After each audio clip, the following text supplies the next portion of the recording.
मेरे साथ बोलिए, भारत माता की। क्यों भाई, हरियाणा वालों की आवाज को क्या हो गया है? ऐसी आवाज नहीं चलेगी।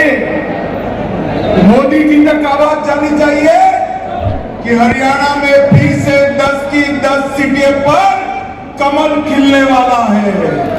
मेरे साथ दोनों हाथ उठाओ, सभी लोग पीछे तक उठाए दोनों हाथ, विजय के संकल्प की मुट्ठी दीजिए और प्रचंड आवाज से बोलिए, भारत माता की, भारत माता की। मंच पर उपस्थित बोलो जय श्री राम।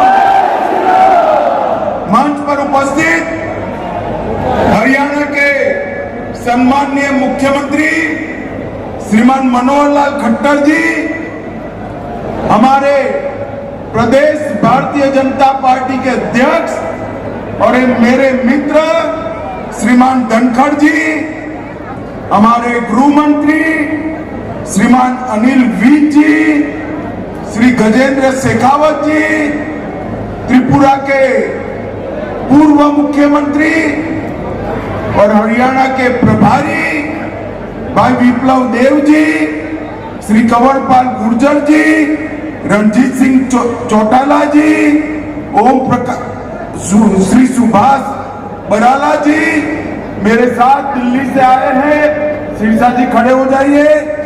मजिंदर सिंह सिरसा जी जो यहाँ के हैं, दिल्ली भाजपा के बड़े नेता है, ताली बढ़ाओ सिरसा के लिए सभी लोग। और आज मंच पर बैठे हुए मंत्रीगण, विधायकगण, सांसदगण, हमारी बहन जो यहाँ से लोकप्रिय सांसद है, और आज सुनीता बहन के साथ बैठे हुए सारे सांसद महोदय, और आज की सभा में यहाँ पर उपस्थित प्यारे भाइयों, बहनों, माताओं और मेरे जिगर के टुकड़े जैसे युवा मित्रों, आप सभी को नमस्कार। सबसे पहले हरियाणा की पवित्र भूमि, जहां गीता की रचना करने के लिए श्री कृष्ण ने जिस भूमि को तय किया, वो हरियाणा की भूमि को प्रणाम कर कर मेरी बात की शुरुआत करना चाहता हूं। मैं अभी अभी गुरुद्वारा चिला साहब में मत्था टेक कर आया, जहां स्वयं प्रथम गुरु नानक देव जी महाराज 40 दिन तक रहे, और दसम पिता ने भी जहां जब पंजाब छोड़ा तो यहीं पर निवास किया। ये पवित्र गुरुद्वारा और इस भूमि को मैं प्रणाम करता हूं। मित्रों, मैं जब भी आता हूं हरियाणा, तब हमेशा इस बात को याद करता हूं कि जब जब भी देश पर संकट आया, तो ये पंजाब हरियाणा की भूमि ने चट्टान बनकर देश के दुश्मनों के सीने छलनी कर दिए, अपना रक्त बहाकर मां भारती को हमेशा के लिए सुरक्षित। मैं वो हरियाणा की वीरांगना माताओं को भी प्रणाम करता हूं, जिन्होंने देश को एक नहीं अनेक बलिदानी बेटे दिए और हंसते हंसते अपने बेटे को भारत मां की सुरक्षा के लिए समर्पित कर दिया। मैं वो माताओं को भी प्रणाम करना चाहता हूं। ये हरियाणा खिलाड़ियों की भूमि है। देश को अगर मेडल मिलता है तो हर तीसरा खिलाड़ी हरियाणा से होता है। यहाँ जब खेलों की शुरुआत हुई, मैंने मनोहर लाल जी को कहा, मनोहर लाल जी जरा दिल बड़ा कर कर एक धाकड़ खिलाड़ियों के लिए करिए, और मनोहर लाल जी ने भी 9 साल में खिलाड़ियों के लिए ढेर सारी योजनाएं जाहिर की है। और हरियाणा का किसान, देश में कहीं भी अकाल पड़े, धान न हो, गेहूं न हो, अनाज न हो, तो वो अनाज जो जाता है मेरे पंजाब हरियाणा से ही जाता है। उस किसानों को भी मैं प्रणाम कर कर मेरी बात की शुरुआत करना चाहता हूं। मित्रों, आज जो कार्यक्रम है, ये विशाल जनसभा है, मैं अभी गुरदासपुर से आया, आज सिरसा हूं। देश भर में भारतीय जनता पार्टी के कार्यकर्ताओं के दौरे लगे हैं। 9 साल तक नरेंद्र मोदी जी ने जो भारत की सेवा करने का प्रयास किया है, और आपने विशेषकर हरियाणा वालों ने 2-2 बार सभी की सभी सीटें भारतीय जनता पार्टी में झोली में डालकर मोदी जी को प्रधानमंत्री बनाया। इसलिए मैं हरियाणा की जनता का यहां से धन्यवाद करने आया हूं। ये 9 साल देश के इतिहास में स्वर्ण अक्षरों से अंकित हुए। 9 साल पहले का भारत याद करिए। 12 लाख करोड़ के घपले, घोटाले, भ्रष्टाचार ये कांग्रेस पार्टी ने किया था। ये 9 साल में हमारे विरोधी भी नरेंद्र मोदी जी पर भ्रष्टाचार का कोई आरोप नहीं लगा सकते। मोदी जी ने पारदर्शी तरीके से सरकार चलाई है। 9 साल पहले आए दिन पाकिस्तान से आतंकवादी घुसकर हमारे जवानों के सर काट कर ले जाते थे। कभी कभी तो पैरों से उसको अपमानित करते थे। मगर ये मनमोहन सरकार, सोनिया सरकार ऊप नहीं करती थी। 10 साल शासन रहा। देश की कानून और व्यवस्था और सुरक्षा दोनों चरमरा गई थी। मोदी जी प्रधानमंत्री बने, पाकिस्तान को आदत जो लग गई थी उसमें फिर से प्रयास, उरी पर हमला किया, पुलवामा में हमला किया, मगर वो भूल गए कि इस बार मौनी बाबा मनमोहन की सरकार नहीं है, नरेंद्र मोदी की सरकार है। 10 ही दिन के अंदर पाकिस्तान के घर में घुसकर सर्जिकल स्ट्राइक और एयर स्ट्राइक कर आतंकवादियों के पटझल्ले उड़ाने का काम देश के प्रधानमंत्री के ऑर्डर पर हमारी सेना के जवान हुए। ये 9 साल में नरेंद्र मोदी जी ने देश को सुरक्षित किया। ये 9 साल में नरेंद्र मोदी जी ने देश के गौरव को आसमान तक ऊंचा उठाने का काम किया है। ये 9 साल में पूरी दुनिया कोई भी इश्यू हो, भारत क्या बोलता है इसकी राह देखती है। ये गौरव भारत को दिलाने का काम हमारे प्रधानमंत्री नरेंद्र मोदी जी ने किया है। अभी अभी यूक्रेन और रशिया के बीच में युद्ध हुआ। हमारे बच्चे वहां फंसे थे, हजारों बच्चे फंसे थे, उनके माँ बाप की जान तलवे पर लगी। हम सब चिंतित थे। मोदी जी ने रशिया और यूक्रेन के राष्ट्राध्यक्षों को फोन किया। 3 दिन दोनों देशों ने युद्ध बंद किया और हमारे सारे बच्चे सुरक्षित भारत वापिस आ गए। ये बताता है कि दुनिया में मोदी जी के शासन में भारत की पूंछ आगे बढ़ी। ये 9 साल में मोदी जी ने देश के गरीबों को एक नई आशा देने का काम किया। हर गरीब को घर, हर गरीब के घर में गैस, हर गरीब के घर में नल से जल, हर गरीब के 5 लाख तक का आरोग्य का पूरी चिंता, हर गरीब को प्रति व्यक्ति प्रति माह 5 किलो अनाज, और इसके साथ साथ गैस की सिलेंडर। और मैं आपको पूछना चाहता हूं, हजारों की संख्या में आप बैठे हैं, मुझे बताइए भाई, कोविड का दोनों टीका सबका लग गया है या नहीं लग गया है? हाथ ऊपर करिए तो। लग गया है ना? 25 पैसा भी देना पड़ा है। कोविड जैसी महामारी में पूरी दुनिया आश्चर्यचकित है। भारत ने 130 करोड़ लोगों को दोनों टीके लगाकर कोविड से सुरक्षित करने का काम देश के प्रधानमंत्री नरेंद्र मोदी जी। माताओं, भाइयों, बहनों, कोविड के वक्त भी ये पॉलिटिक्स नहीं छूटी। राहुल बाबा ने कहा कि कोविड का टीका तो मोदी टीका है, मत लगाइयो।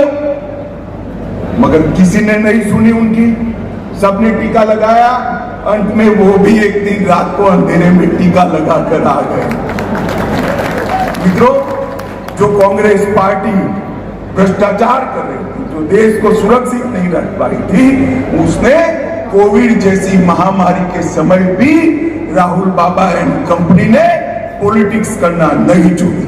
ये मोदी जी के 9 साल भारत गौरव के 9 साल है। मोदी जी के 9 साल गरीब कल्याण के 9 साल है और मोदी जी के 9 साल भारत के उत्कर्ष के 9 साल है।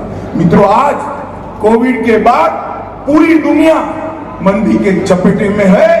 उस वक्त भारत के अंदर नरेंद्र मोदी जी की नीतियों के कारण मंदी दस्तक नहीं दे पाई है। ये हमारे लिए बहुत बड़ी बात है।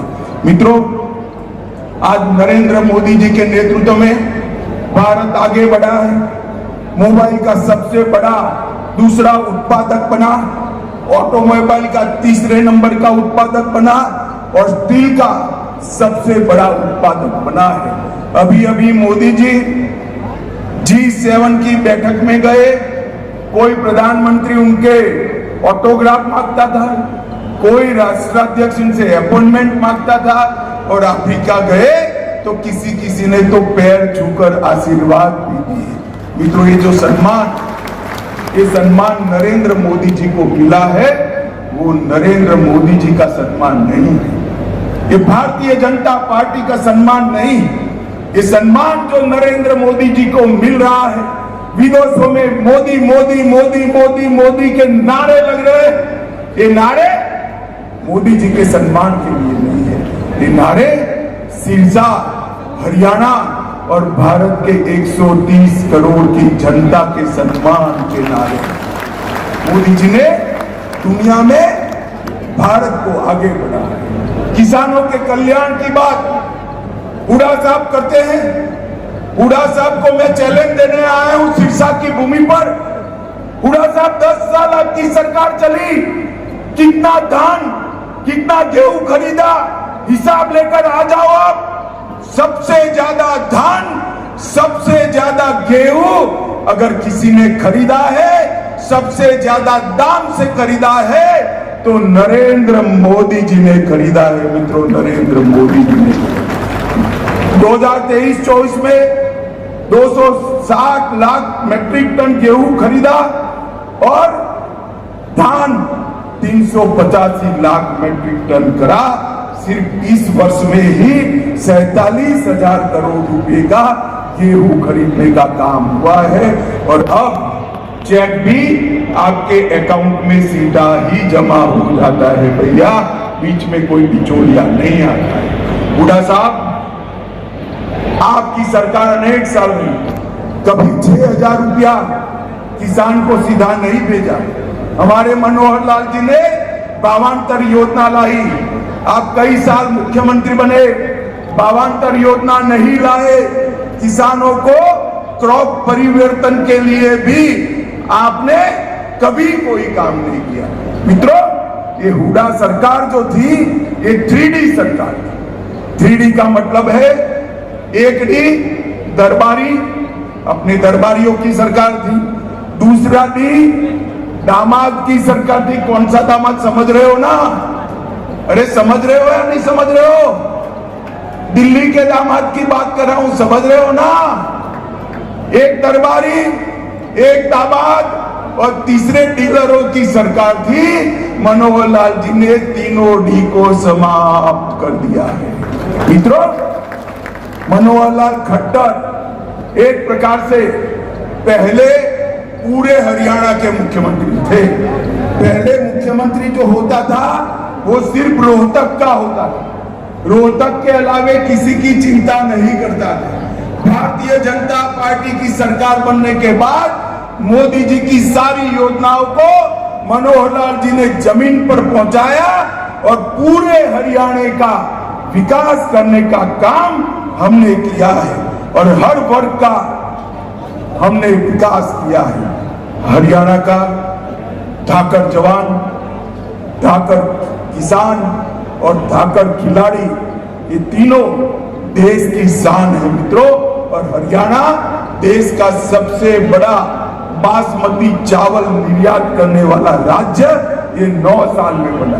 देश का सबसे पहला केरोसिन मुक्त राज्य बना। देश का सबसे पहला पढ़ी लिखी पंचायतों वाले राज्य बना। देश का सबसे पहला ODS प्लस राज्य बना। और हरियाणा की विकास दर 2015 से 22 तक 6% से ज्यादा रही। मित्रों, एक डबल इंजन की जो सरकार है, ऊपर मोदी जी और नीचे मनोहर जी, उन्होंने हरियाणा के विकास में कुछ नहीं छोड़ा। 2019 से अब तक $5.22 बिलियन का फॉरेन का निवेश मिला है। 400 फॉर्चून कंपनियों के कार्यालय गुरुग्राम हरियाणा में है। और देश में 2 गाड़ी बनती है। मेरी बात ध्यान से सुनना सिरसा वालों, देश में 2 गाड़ी बनती है तो इसमें से 1 गाड़ी मेरे हरियाणा से बनकर देश में जाती है। 50% गाड़ियां हरियाणा से बनती है। आज मैं जब यहाँ आया हूं तब चौधरी देवीलाल जी को भी जरूर याद करना चाहता हूं। देवीलाल जी ने हरियाणा के किसानों के लिए ढेर सारे सपने देखे थे और किसी ने तो पूरे नहीं किए। हमारे नरेंद्र मोदी जी ने इसको पूरा करने का काम किया है। मित्रों, हरियाणा नशे का शिकार बन रहा। मैं आप सभी को कहना चाहता हूं, देश का प्रधानमंत्री नरेंद्र मोदी जी इस बात से बहुत चिंतित है और उन्होंने भारत सरकार के गृह मंत्रालय के सामने एक लक्ष्य रखा है कि कुछ ही समय में भारत नशा मुक्त होना चाहिए और ये अभियान हरियाणा में चालू हो गया है। मित्रों, सिरसा में भी ये 9 साल में बहुत कुछ हुआ है। 1513 करोड़ रुपए का किसानों को बीमा का क्लेम दिया है हमने। राष्ट्रपति द्रौपदी मुर्मू ने 22 एकड़ भूमि पर 1000 करोड़ के साथ मेडिकल कॉलेज की आधारशिला रखी। सिरसा फतेहाबाद मार्ग का निर्माण चल रहा है। कई नए पुल बन रहे हैं। सिरसा के तेजाखेड़ा, आशाखेड़ा और चौटाला की जमीन पर मेगा फूड पार्क बन रहे हैं। सिरसा में एक नए जल उपचार संयंत्र का निर्माण हुआ है और सौर ऊर्जा केंद्र भी गुजरात में बन रहे हैं, सिरसा में बन रहे हैं। मित्रों, एक कॉन्स्टिट्यूएंसी में इतना सारा विकास कभी पर नहीं हुआ। सुनीता दुग्गल हमेशा भारत सरकार के मंत्रियों के पास आपके सवालों को लेकर झगड़ा भी कर लेती है और घिड़घिड़ा भी लेती है। एक ताली सुनीता बहन के लिए बजा दीजिए सभी। मित्रों, ये हुडा जी हमेशा कांग्रेस की बात करते हैं। मैं हुडा जी को पूछने आया हूं, हुडा महाराज, हिसाब लेकर हरियाणा की जनता को दो कि आपके शासन में, कांग्रेस के शासन में ऊपर नीचे दोनों आपकी सरकारें थी, आपने हरियाणा को क्या दिया। मैं आपको कहता हूं, कांग्रेस की सरकार थी तब 2004 से 14 तक हरियाणा को डिवेल्यूशन और ग्रांट इन एड के कुल मिलाकर 40,000 करोड़ रुपया दिया।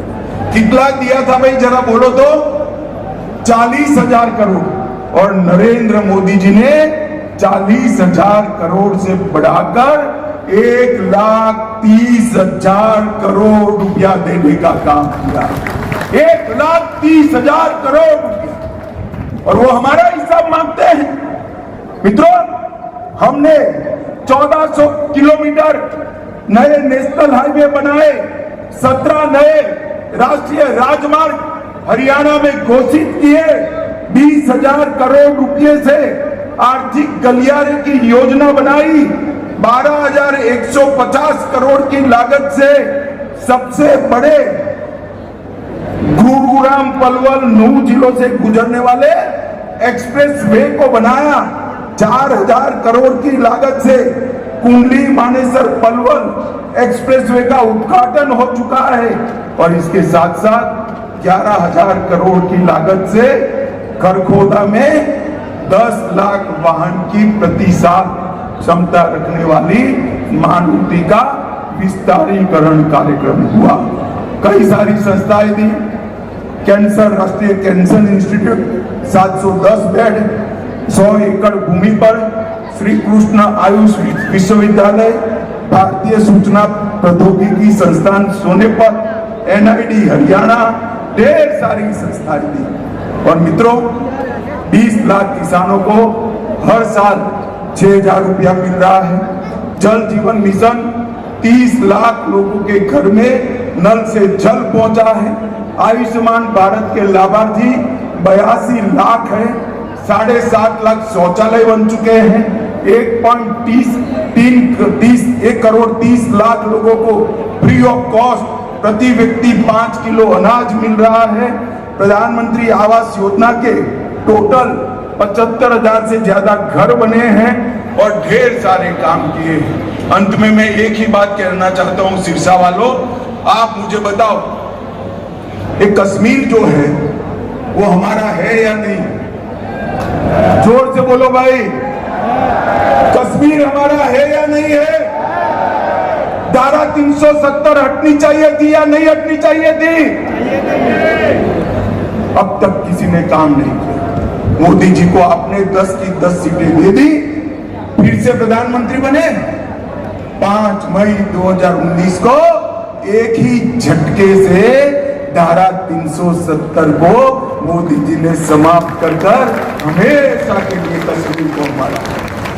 और ये कांग्रेस वाले कहते थे मत करिए, मत करिए।